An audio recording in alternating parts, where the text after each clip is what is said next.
Marketer of the Day, episode 518. Life is growth-centric. Discover fulfillment through achievement, destroy negative thinking, and use feedback as a lesson with Peter Sage.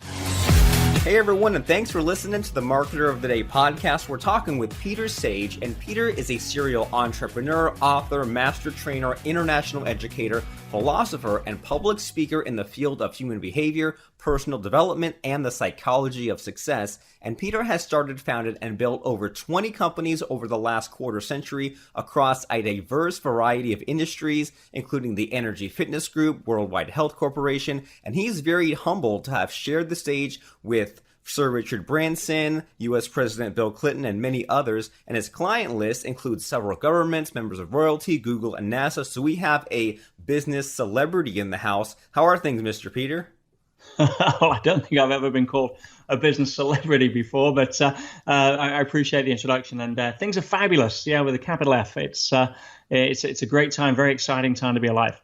Super cool. So in what way? What exciting stuff do you have in the pipeline at the moment?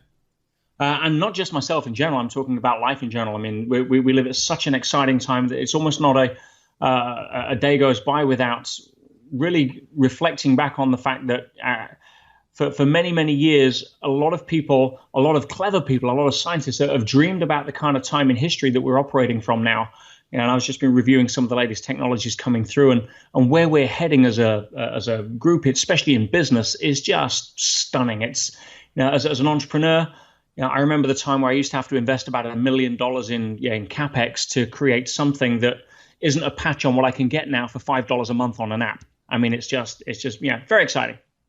I agree. It makes me think back to maybe 10, 15 years ago, and there was some doom and gloom, and everyone was worried about, well, what's Google going to do about this? Or is email going to get pushed out? And now, now things are crazy, right? Now, with the Facebook Messenger, chatbots, and with apps everywhere, and podcasting, and everything's instant.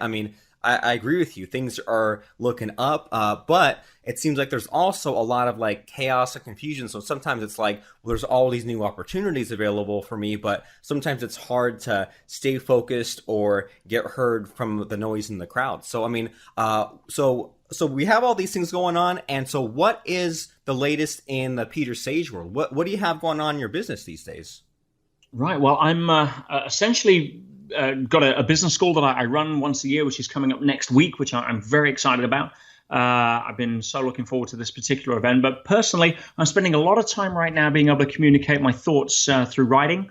I've got back in love with my passion for writing and putting some books together that's coming out. So I think it's nice for me right now, I'm in a place where I'm taking some time to reflect and really just doing a fair bit of work in the crypto space, which I think virtually most entrepreneurs are at the moment. That's exciting for me.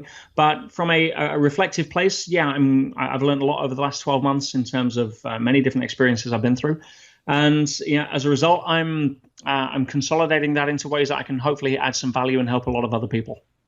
Well, super cool. And so you reignited the spark, the passion for writing. And so what does that look like? What are you writing about? How often are you writing? Well, one of the challenges that I see that faces so many people in today's world, Robert, is that they don't have an empowering context for understanding or dealing with adversity. And so many people are under the illusion day to day that the purpose of life is to be happy. And it's a completely delusional concept. The purpose of life has never been to be happy. The purpose of life is to grow up and allow ourselves to mature or evolve spiritually, mentally, emotionally. And we can see that through 400 million years of fossil records. And it's almost like how can I put it? If you use school as a parallel, the purpose of school is not to be happy. The purpose of school is to provide an environment where you make better choices so that you can grow up and essentially take advantage of that environment to achieve more in your chosen field of education. Now, it doesn't mean to say you can't be happy in school. It doesn't mean to say that you have to be miserable, but it's not the purpose. And I see a lot of business owners, I see a lot of entrepreneurs that are chasing happiness, and they have a rule set that says, I can't be happy until. And happiness isn't the game. Growing up is the game. And so when we understand that life is a growth-centric experience, then we can start to see the tests and the adversities and the different challenges as simply just the lessons and the exams and the graduation events of, let's call it Earth School. And when you have an empowering context to understand adversity, it doesn't take you out at the knees. Because every single business owner, salesperson understands that adversity is part of the game. And if we don't have a way to deal with it, if we don't understand that our mistakes are our capital, that if we are here to grow, growth only comes through challenge. That theory doesn't cover the price of admission to the higher levels of being. Then we've got a framework to say, okay, it's either a direct feedback of the choices I've made, which is good feedback always, or it's a lesson I need to learn or experientially demonstrate that I know. And when people have that level of frame, life becomes very, very different. You're not battling with stuff that goes wrong. You're not negging yourself out when you lose a deal. You're not panicking when the S hits the fan and all of that kind of stuff.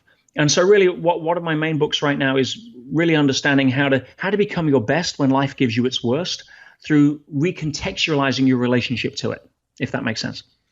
Yeah, I mean, this is some pretty powerful and deep stuff. And what I'm hearing a lot of is that we don't have to just say, here's what I want. Like we don't have to just say, well, I'll never be happy until I get this set of criteria. Still don't have it.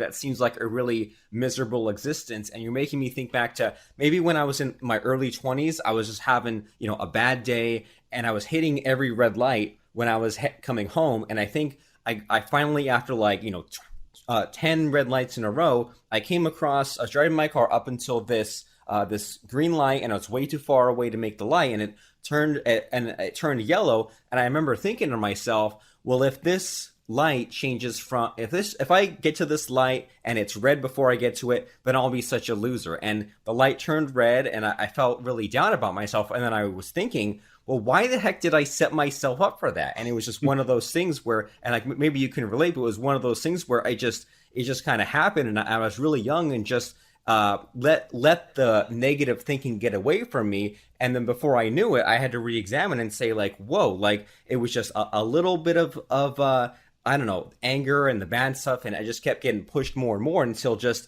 this bad way of thinking. So is that a common thing, or have you gone through something similar like that? Like just realizing geez, my thinking is just this really bad attitude. It's a process. When you're in your 20s, when I was in our 20s, most of the time we're driven by the good opinion of other people, what I call goop. We're driven by avoiding the fear that we're not enough. We're trying to find our place in the world. We're trying to prove to the world our worthiness by our accomplishments and chasing all of that stuff. We're looking for fulfillment through achievements, and all of the stuff that we have to figure out isn't actually there to serve us. It's very egocentric. It's very sort of fear-based, and so negative thinking is going to play a role in that. But that's kind of phase one of life. Babies are born egocentric. They have to be, otherwise they die. If you're struggling to breathe or something's wrong at 2 a.m, you don't care if your parents have slept. Your job is to scream the house down until somebody comes and takes care of you. That's inherent in the human condition. But we go through that first part of our life and hopefully get to phase 2, which is understanding life isn't just about us. It's about what can we contribute to the greater good? What can we offer of value? That's the entire premise of business. You don't take money from customers. You offer them something of value that they choose to purchase. And that's where we start to understand that, businesses don't survive if they're egocentric. So if we come from a place of still being emotional teenagers, even though we're walking around in adult bodies, and I define that by being self-centered, then life's going to give us some feedback. But it's very easy to get caught in that negative loop. And there's a couple of things that influence that. One is your peer group. Who you hang with is who you become. Case closed. You hang around with 10 negative people, you're going to become number 11. It's the law of conformity. If you hang around with 10 people that are inspiring and always looking at life as to how we can, not why we can't, you're going to be number 11. It's just the nature of conformity. It's how we're programmed. And the other big massive input in terms of our psychology, whether it's negative or positive, is our exposure to media. The media, the mainstream media, your sort of CNNs of the world, constant negative news, are nothing more than a projection of over sensationalized, distorted truth to allow you to trigger your amygdala in your brain so that you panic and go and have a look and get sucked in to retain attention to support the business model, which, if you've not figured it out yet, is to comply for attention. Social media is becoming very similar. People aren't engaging in social media as a way to have any level of authentic connection. They're engaging in social media as a way to recruit likes and certainty and connection and significance and all of that kind of stuff to avoid the fear that nobody likes them. Yeah, or to say, have a platform for ego. So depending on your exposure to media and depending on who you hang with, you're naturally going to have a predisposition to either thinking more negative or more positive thoughts, because as human beings, we are programmable whether we like it or not. Interesting. You're making a lot of sense here, and I can see how these things are related in a lot of ways, right? Like you mentioned a few times here that life gives feedback. So if we're doing things that aren't on the right track, or if we're at the point where we need to have our skills challenged or a lesson taught or step up to the plate, whatever it is, then we'll get that feedback. But it's easy to get caught in the feedback loop and see that as a door opening to do worse and worse behaviors. Then there's the trap of that bad peer group. If you come across a bunch of negative Nellies who drag you down to their bad way of thinking, and even in addition to all that, even putting the people aside, there's stuff all around us with the bad media there just to kind of get our anxiety fixed there, dragging us around. So we need to be careful, it sounds like, to avoid all these different traps that are just so easy to fall into. Yeah, because nobody else has your agenda of your well-being at the front and center of their mission in life. The only person that does that is you. And you also are born with something called free will, which gives you a set of choices that you can make in any situation. And yes, of course, you're influenced depending on what patterns you're running. But essentially, you have the opportunity to make decisions that will allow you to become more emotionally mature or not. And those choices come with consequences. If you're operating on default, if you're a cork bobbing up and down in the ocean of sort of generality, then you're going to go wherever the tide goes. And right now, if I look at the general tide, it ain't a place I want to go. If I want to take charge and actually pilot my boat in the river, then I've got a shot. And my job is to become a better sailor and a better captain and take responsibility for if I crash the boat or if I don't. But to give that up to other people's agendas, I got news for you. There's a lot of people that come out of places like Harvard that get a lot of money paid to sit on Madison Avenue to figure out how to manipulate you when you're sleeping awake. And those that are sleeping awake will be manipulated. And it won't be the agenda that serves you. It'll be somebody else's agenda that they've voted on that you weren't part of the process with. Make sense? Yeah. And so what that leads me to is if you're in that kind of situation where things aren't quite right, or you're not quite happy, how do you know if, or I don't know if happiness is the right term here, but just things are out of alignment, something needs to change? How do you know if you're just being grumpy and your thinking needs to change, or if it's a sign that your actions need to change? How do you know when it's time to compromise or when it's time to shake things up? Great question. I think a lot of that has to do with a couple of things. One is your model of the world, how you relate. Do you have a default negative program that runs where you're always looking for the hole in the donut? In which case, there ain't a lot to do. All you can do is shift your thinking. And that is based on shifting your relationship to life and your context of it and why you're here. If you want to walk around in victim mode because it allows you the opportunity to escape the ability to have courage, then that's life is going to give you escalating feedback. Now, if it's something that's repetitive and you feel that you're doing the right things, you've got a good heart, you're kind of moving forward, then look beyond what it is that you've set up to make yourself think you're winning. It's what I call the rumble strip. If you're driving down a freeway, Robert, then there's a rumble strip either side that is there designed to protect you. It's there to get your attention if you drift off or not paying attention and you start to drift, and next minute you're going over the strip. Oh, it's a warning. Now, many people are driving down the road of life, and they're listening to their music and they're just chilling out and they're doing whatever they want to do, and they're not really paying attention to the main role of being here, which is to grow up and improve themselves and become a higher expression of value. in whatever way that means, express their gifts. And so what happens is that they hit the rumble strip. And that could be frustration. It could be the second failed marriage. It could be a mild heart attack. It's whatever level of feedback is required to get your attention to say, hey, listen, you're drifting off track. Whether it's a health issue or a relationship issue or whatever it may be, a business failing. And the challenge is most people resent the rumble strip. And they say, oh, this is highly inconvenient. I was enjoying my music. And so what do? They turn the music up. Or they fight the rumble strip, or they complain about it and they bitch about it, rather than understand that it's feedback. Life is constantly giving feedback. So if we are feeling that we're out of sorts, check in. Is it because you've got a model of the world that looks at life in a way that nothing can really fit your pictures and make you happy, in which case you may want to start asking why you believe what you believe? Or is it something that is getting your attention because you're off track? You keep telling yourself that you're going to quit the job that you don't like when you have enough money to go into business, but you've been saying that for 3 years. So what happens? Work starts getting more uncomfortable, or you get served redundancy, and you think, "Oh my God, what's happening?" Well, it's the mother hen kicking the chicks out of the nest. Right? So there's no one answer, but if you tune in, discomfort, anxiety, there is usually fantastic warning signs, gifts. A mild heart attack is a gift to say, stop eating Dunkin' Donuts for the rest of your life, or supersizing your meal. A failed marriage can be a gift to wake you up to say, it's not about me, it's about, I need to learn a little bit more about being ethnocentric and understanding what unconditional love means, rather than thinking somebody else's job is to make me happy.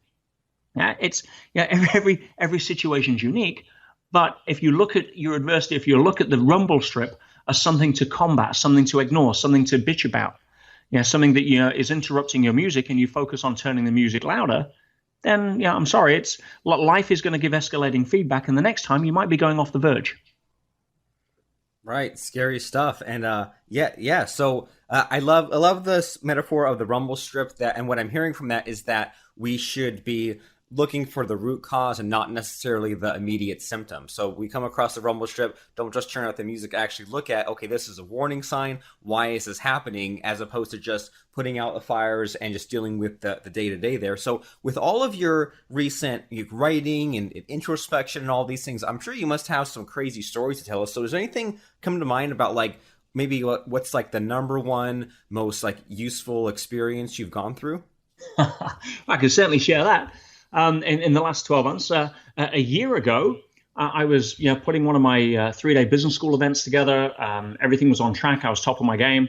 I had a slight civil legal issue, which a lot of people have, which I didn't really pay too much attention to. And I showed up in court to argue the toss over a contempt application, which I thought had absolutely no validity to it. And found out that the other side can tell a better story. And I ended up getting 6 months in jail. As a civil prisoner, as one of the only non-criminals, and for the U.S. residents, that means basically I've never been accused of or committed a crime or convicted of a crime or anything like that. It wasn't a criminal matter, but I still served 4.5 months in one of Britain's toughest, worst jails, and that was an amazing adventure. It really was, and it came out of left field.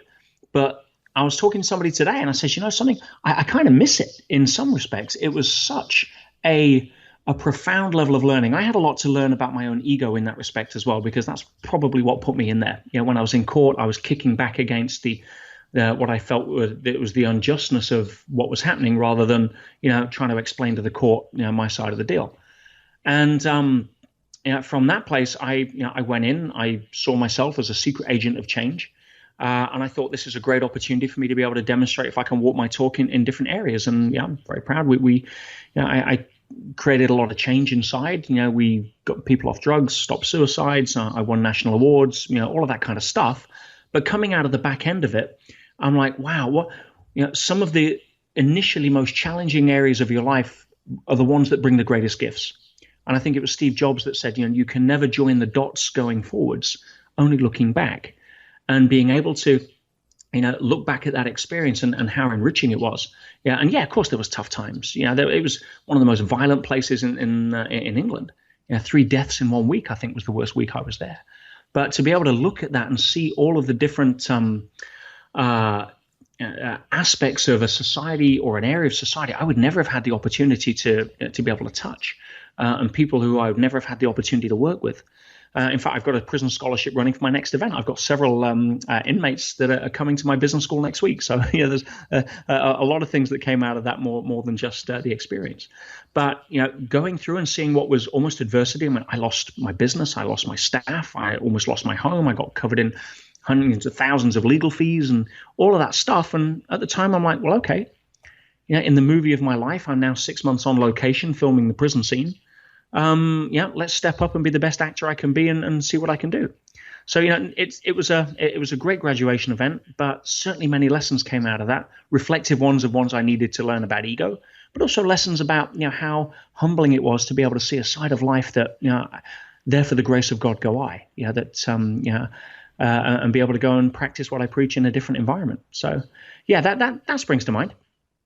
Well, craziness. Well, I'm sorry you had to go through that in a way, but as you're explaining here, it gave you a new perspective and opened up a lot of new doors. And it really seems like so many times in the moment, the bad things that happen don't make much sense. But then you look back at it, 6 months, a year, even longer afterwards, and you're like, that made perfect sense. And for me to, go through that set me up for this other great thing. And then there was always ups and downs. But I mean, I don't know about you, Peter, but it always seems that way for me. It's that in the moment, I'm like, this is terrible. Everything's just the worst. Doesn't make any sense. But then with the perspective, with the 2020 hindsight, I mean, it's like, in the grand scheme of things, it wasn't that big a deal, actually. Well, I think you look back on every adversity or challenge in your life and think, well, thank goodness that happened. Otherwise, I wouldn't be doing this now.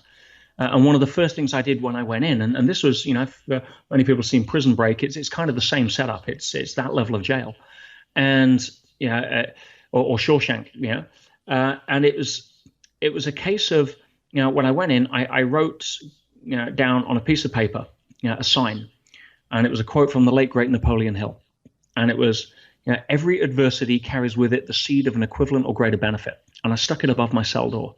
And that's what I would read every day. And I understand that most adversity or most gifts are handed in a layer of adversity, like wrapping paper, so that people don't steal your gifts. The challenge is most people are too busy complaining about the adversity to water the seed of the additional or greater benefit. And to be able to know that if in 6 months' time or whatever it is, you're going to look back and say, wow, thank goodness that happened, and you can backtrack that and backtest that throughout your life, my question obviously would be, why would you want to wait 6 months to feel that way if you knew that was going to happen? Every river bends. Every river of life bends and twists and turns. You can't see around the corner. You're not meant to. There's no straight lines in nature.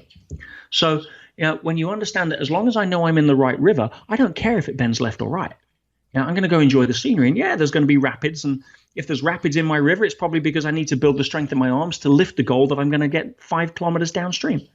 There's so many ways of empowering yourself to appreciate this gift of life rather than complain about it doesn't fit your pictures, because it's never going to fit your pictures. That's not the nature of nonlinear reality.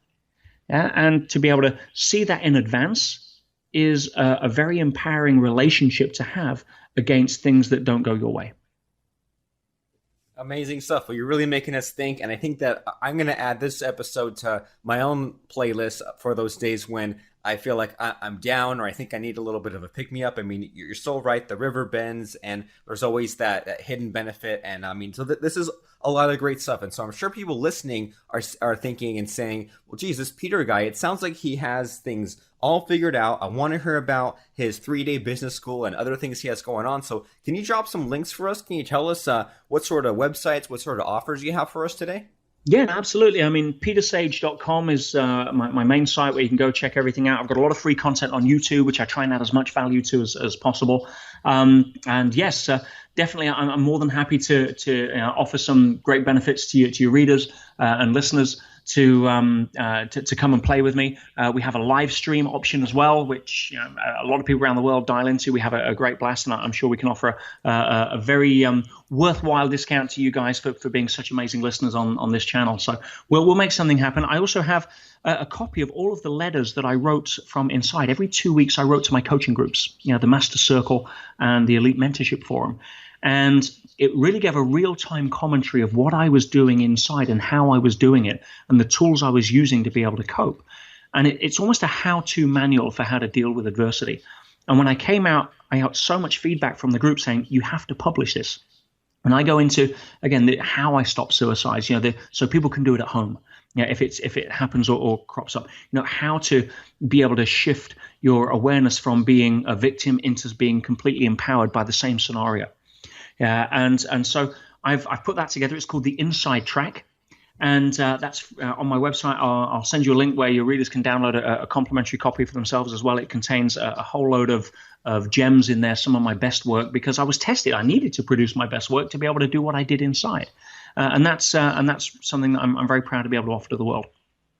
Super cool. So when Peter gives us that link, we'll put in the show notes. And in the meantime, check out petersage.com. That's PETERSAGE.com.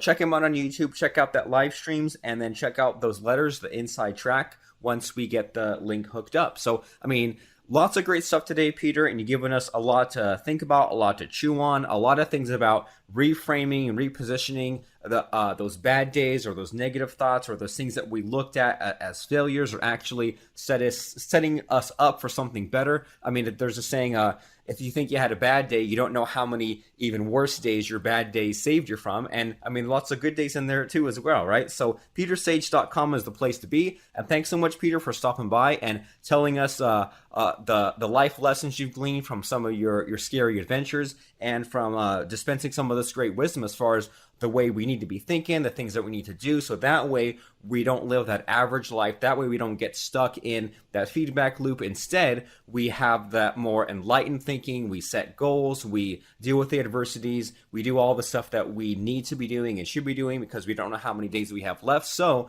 we need to do it right now and not just wait for life to happen to us. We need to happen to life. So your advice here, I think, will help a lot of people do that. So thank you. Well, you are a master recapper, my friend. Thank you so much for the opportunity to be able to share. Did you leave us a quick review on iTunes yet? It's quick and easy. Just go to marketeroftheday.com/iTunes, click the View in iTunes button, and we would be very grateful.